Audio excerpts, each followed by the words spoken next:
Also, thank you, Evelyn and Paula, and the trade staff that you have put together this meeting.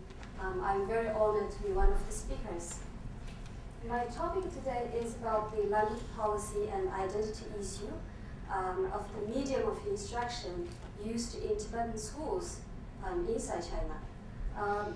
My interest that specifically is about the instructional language, which language is used to teach the class subject in the schools.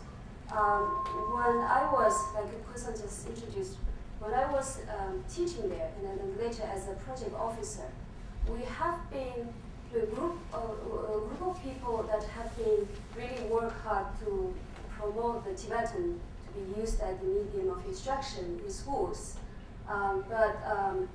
Basically, what we have to face is an uphill process, because when you try to support the schools to teach in Tibetan, basically you need to pull all pieces together, like financial support, teacher training, policy support, everything. You need to pull all the things together. So it's been difficult. And why it is so? And there is actually, internationally, there are lots of studies about this issue, because this is not unique only in Tibetan case. Actually, many parts of the world that has facing this problem. But what I have looked, the angle that I'm going to talk today is about sort of the political angle, but also it can be sociocultural angle that dealing with the national identity and also local identity, that kind of issue that is reflected in the language policy, and that in turn how it make an impact in the school.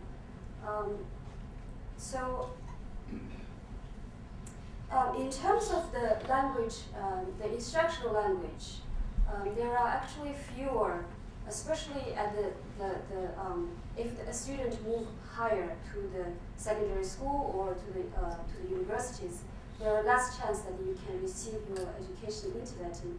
And actually, the secondary schools that are teaching in Tibetan are really decreasing, facing a lot of both political forces, also the economic forces.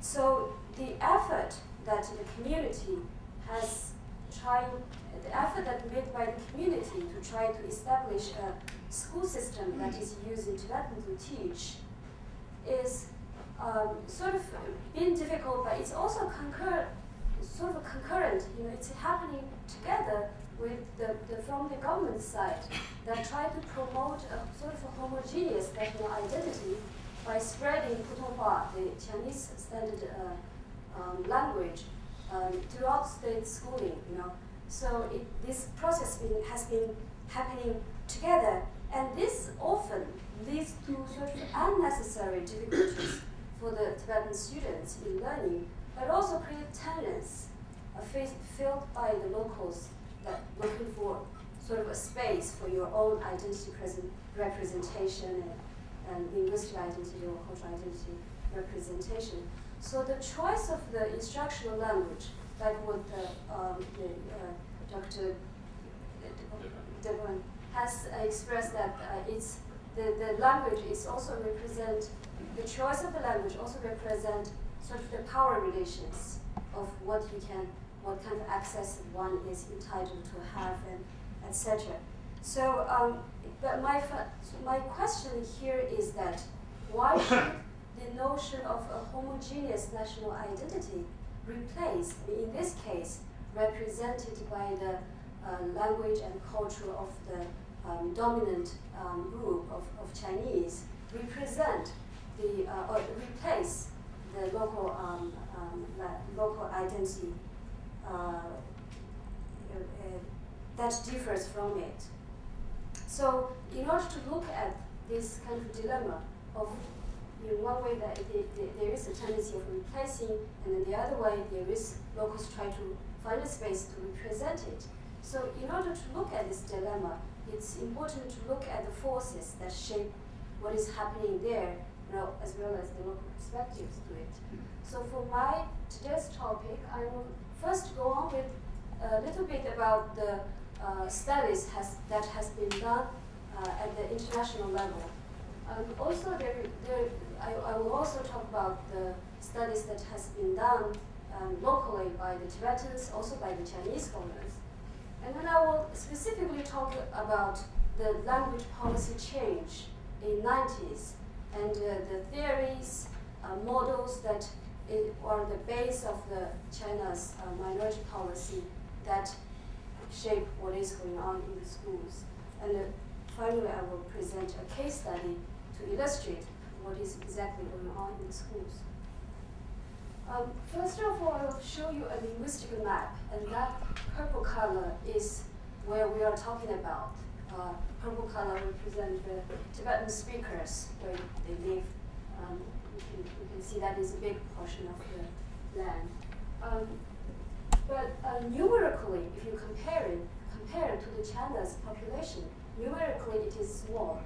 But if you ever go into an autonomous prefecture or county, the proportion of the percentage of Tibetans living there, the percentage of the Tibetan speakers are very high.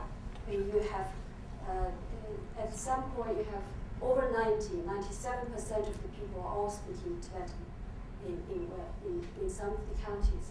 And in other counties, probably will be around 50s.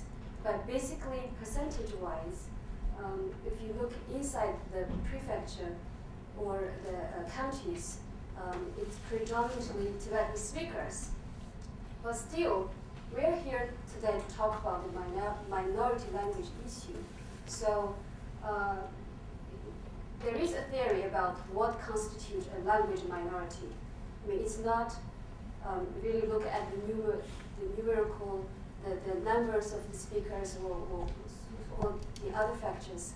But there's this theory saying if a group that feels their language is having a subordinated status comparing to the other ones, then this group become a language minority.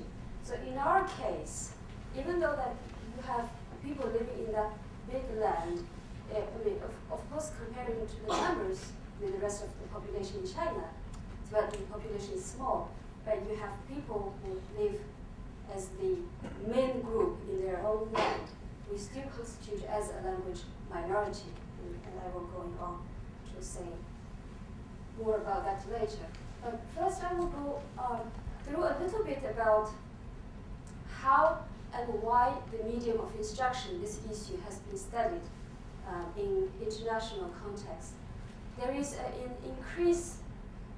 increasing interest in studying this issue internationally, especially after around 1960s, 70s, when many countries gained independence.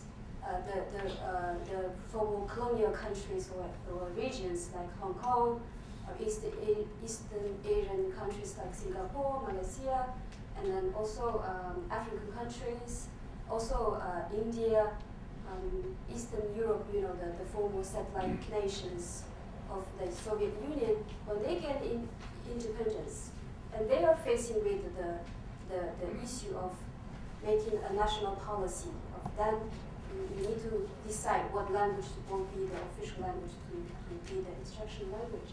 So then there are increasing studies about, and also all those countries, they also had the problem when they're in the colonial time, when generally that it is the fact that the colonial language became the official language, became the language of instruction. So when they have that issue in the past, and then now they're independent, again, you are facing the same kind of issue of choosing whether you want to choose a super language or your own language or the language. What about the small groups? That is not the majority of them. So there is an increasing interest of the study. And then lots of the studies that look at the educational implications first, whether a language, a familiar language or unfamiliar language is used in schools, what kind of impact that has done to the students' learning. So, well, basically all of these studies, most studies recognize that when you talk about medium of instruction, it is not an education question only. it touches about other aspects of sociocultural factors, whether one language is used and how one language is used, how that give an psychological impact to students, how that affects your students' self-esteem, etc. So while recognizing the complexities of choosing an instructional language, generally the studies has taken different approaches that enact different forces. That some talking about educational impact, some talking about sociocultural implications, some looking at the economic factors. When a government decide whether they want to provide bilingual education, then it also involving with the expenses. If it's too expensive, then they tend to not to do so, or they leave that burden to the local community to carry on. Or when parents decide, they often decide to send their children to the school where the big language is taught. So to believe that it will help the students their children to benefit later on, economically. So economic considerations has been studied, and also lots of the policies has been drawn upon according to the economic considerations. And then there is an increasing study that look at the political implications, and it really look at as a correlation of how when a nation try to build a national identity and try to enforce a language that represent that national identity. And then also there is examples from Basque countries or counties, and the countries, right? Basque countries, and also in Quebec, where you have regional nationalism going on. There is competing forces for that, for which language could be used. And then subsequently, that language issue is also looked upon as a right issue, whether one is receiving your own language become a right issue that we have talked about. And it's not only have been approached as a linguistic human rights issue, but also looked upon as a political autonomous rights issue in the studies, especially done in the former Soviet Union nations. Those are sort of the studies that has been, the approach that studies has been taking on in terms of what language to be used in schools. Inside China, by the Chinese scholars and also Tibetan scholars, this issue has been discussed generally fall under the category of bilingual education. So some of the studies, especially if it is from the government side, it will talk about the achievement that government has been done in order to provide bilingual education.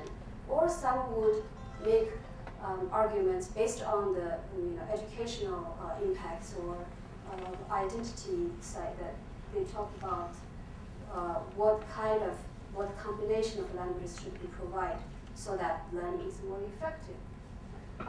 For the Tibetan scholars, the studies specifically, there are some of them move a little bit beyond that looking at it not only as a bilingual education, but also look at as a part of the curriculum, how the school learning will be more effective if we provide it. But again, it is one way to argue for that mother tongue teaching in school. There are other scholars that has been doing research, calling for the enforcement of the law, calling for the specific regulations be set upon so that the language, Tibetan language, can be taught in schools. But generally, the approach has been, the studies inside China has been more focused on the educational implications, sociocultural implications, economic considerations, less on the political implications. Probably it is a bit sensitive trying to do it, trying to make an argument that talking about all the cultural imperialism, hegemonic influence of the super language, etc. And even less was done and approached it as a human rights issues so far. When I talk about this issue, I would like to, my main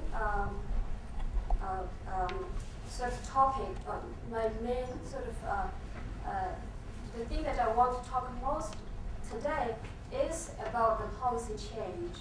I would like first to introduce you about sort of the theory and the model that the minority policy in China has based on. Because if you look at the minority policy, language for minorities is part of that minority policy.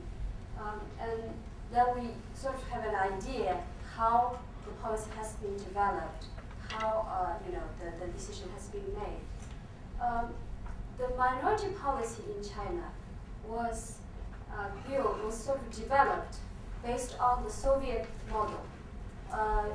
Even before 1950s, specifically after 1950s, Chinese government has borrowed the Soviet model for the minority sort of management, the minority policy.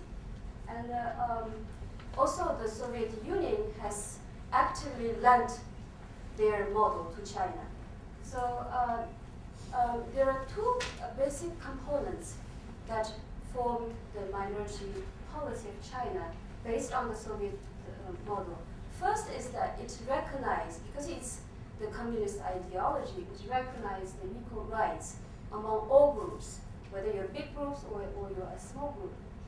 There is equal rights. That is a very important feature of the policy based on the Soviet model.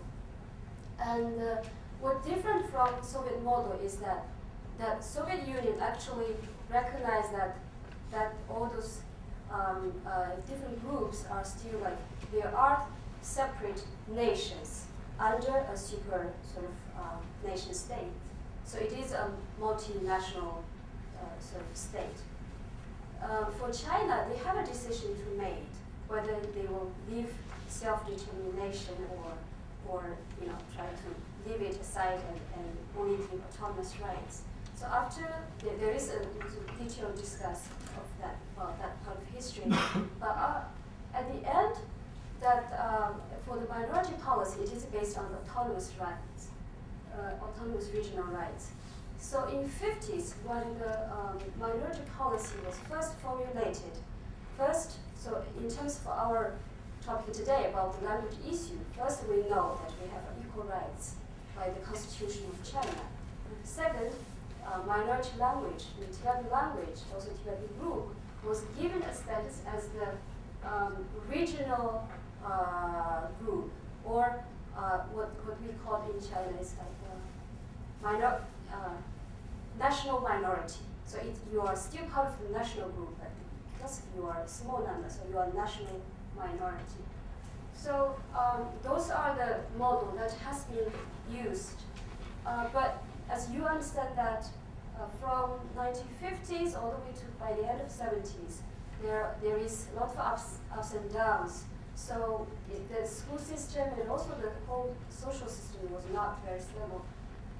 From 1980s, when it is more stabilized, the constitution was drafted and published in 1982, and it has, in terms of language, it has two goals. First is to spread Putonghua as the national language, and second, it is very clear that there is a claim of the equal linguistic rights of the minorities based on the sort of the 1982 constitution. Of course, there are some scholars saying that it's actually a little bit contradictory because it creates, especially in the regional autonomous, to the autonomous region, it creates a competing situation between Putonghua and also regional language, etc. But the way the minority is managed, the way the minority policy is put forward in China is that it always gives some room for the local leaders to adapt that policy toward their own situation. And that gives rooms for the leader to perform, but also it's also indicate that it all depends on the leader's vision for education, the leader's vision for what minority will be look like in the future. So that will affect what is actually doing in their own regions. And that decision, local decision, results in various goals and models of bilingual education in reality. And there are other scholars that has tried to group what are the minority bilingual education models are, what kind of stage that bilingual education has gone through all over China. And Tibetan case here then is not unique from the rest of the China, because then you find similar cases also exist in Mongolia, also exist in Uyghur part of Xinjiang, etc. Basically for all of the minorities. So if we look back in the 80s, it is still more or less the same with the rest of the country. That when you are a minority, when you go to school, you become bilingual. You have to become bilingual. And nowadays, it's trilingual. But for the Han people, for a majority, when we talk about majority, it is of course Han Chinese. Even if they're living in a autonomous region, you can be, okay if you're just monolingual, just knowing Chinese or your local Chinese dialect, you'll be okay. I mean, of course now they are moving toward bilingual, meaning Chinese and English, so two super languages. But for the minorities, you go into school, you're always having this situation of trying to be bilingual, trilingual, whatever. So there are studies in China that try to group the policy change from 50s, that is more sort of progressive, what we call pluralistic stage, because of the heavily influenced by the communist ideology of equal rights of the groups. So it gives a lot of rooms for minorities. But then from 60s to the end of 70s was always called the monolinguistic, whatever called. That is the period when Tibetan or other minority languages are banned from the school. The old text were considered as the feudalist, backward, and burned. And that is the period. But generally, even among the Tibetan scholars or Tibetan cadres who work in now, consider from 1980s to now a second pluralistic stage, where you can see from the language policy documents for schools where you can still use Tibetan, etc. But when I read the policy document, I found there is actually a big change in 1990s. Because my angle to when I read the policy document, I specifically look at the phases that talk about the instructional language. Then you see there is actually a transition, big transition in 1990s. So from 1962 to 1991, it is explicitly stated in the policy document that one of the policy goals for minorities, for Tibetans in this case, is to establish a school system based on the use of mother tongue as medium of instruction in Tibetan areas. Of course, in addition to a Chinese language system, but there is policy document supporting that you can have a separate system. So you can go to, if the policy goal is to build up schools that from preschool all the way to the university, that it is possible you have a Tibetan language system. But from 1991, the policy language changed.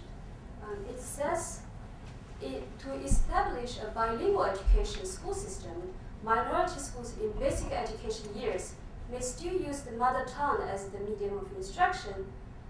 Chinese language teaching is to be strengthened, so to achieve a smooth transition to Chinese as the instructional language. So there is actually a change in the policy document. but then why there is a change in 1990s to this change. And first of all, the sort of the biggest change, biggest factor that affected this change is at international level.